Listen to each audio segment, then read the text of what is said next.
আমরা কিভাবে একটি বাঁকা ডকুমেন্টকে ফটোশপ দিয়ে সোজা করব সেটি আজকে দেখব। দেখুন, আমি একটি ডকুমেন্ট নিয়েছি, এটি চারদিক দিয়ে একটি ব্যাকগ্রাউন্ড রয়েছে যেটা আমরা নিব না। প্রথমত আমরা কি করব, আমরা ক্রপ টুল দিয়ে একটু কেটে নিব। আমাদের যতটুকু প্রয়োজন আমরা এইভাবে কেটে নিব, বাড়তি অংশটি ফেলে দিব। ইন্টার দিলেই এটা ঠিক হয়ে যাবে। তারপরে আমরা এটাকে সোজা করব কিভাবে, এটা আমরা কন্ট্রোল এ দিয়ে সিলেক্ট করে নিলাম, তারপরে কন্ট্রোল টি প্রেস করব। এটি একটি শেপে চলে এসেছে। তো আমাদেরকে এখানে আমরা এটা দুইভাবে করতে পারি। এখানে আমাদের একটা ফাংশন রয়েছে ওয়ার্প টুল, এটাও আমরা ইউজ করতে পারি।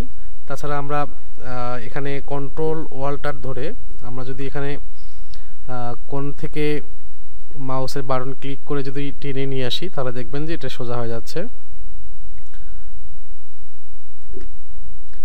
আমরা এই সাইড থেকে একটু সোজা করে নিই।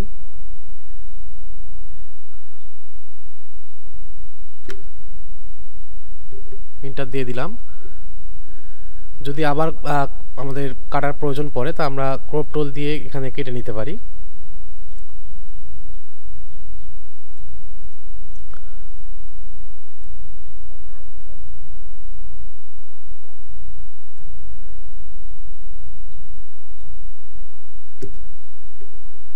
পরে ইন্টার দিয়ে দিব।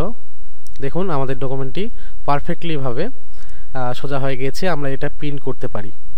চলুন আমরা আরেকটা পিকচার আমি নিয়েছি এখানে, আমরা আরেকটা ডকুমেন্ট থেকে দেখি এটা কিভাবে করব। আমরা প্রথমত ক্রপ টুল দিয়ে একটু কেটে নিব, আমাদের শেপ অনুযায়ী আমরা একটু কেটে নিব, বাড়তি অংশটুকু ফেলে দিব। ইন্টার দিয়ে দিলাম অ্যান্ড কন্ট্রোল এ দিয়ে সিলেক্ট করে নিব এবং তারপরে কন্ট্রোল টি প্রেস করব এবং কন্ট্রোল ওয়াল্টার চেপে রেখে আমরা মাউস পয়েন্টার দিয়ে এই কোণ থেকে আমরা টেনে দিব। দেখুন সব দিক দিয়ে এটি পারফেক্টলি সাইজ হয়ে যাচ্ছে।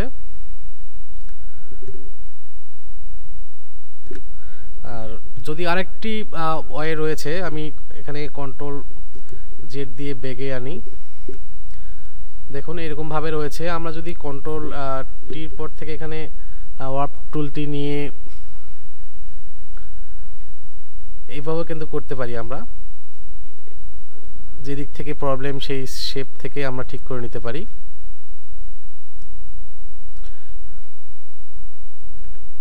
ইন্টার দিলেই পারফেক্টলি আমাদের সাইজ হয়ে যাবে।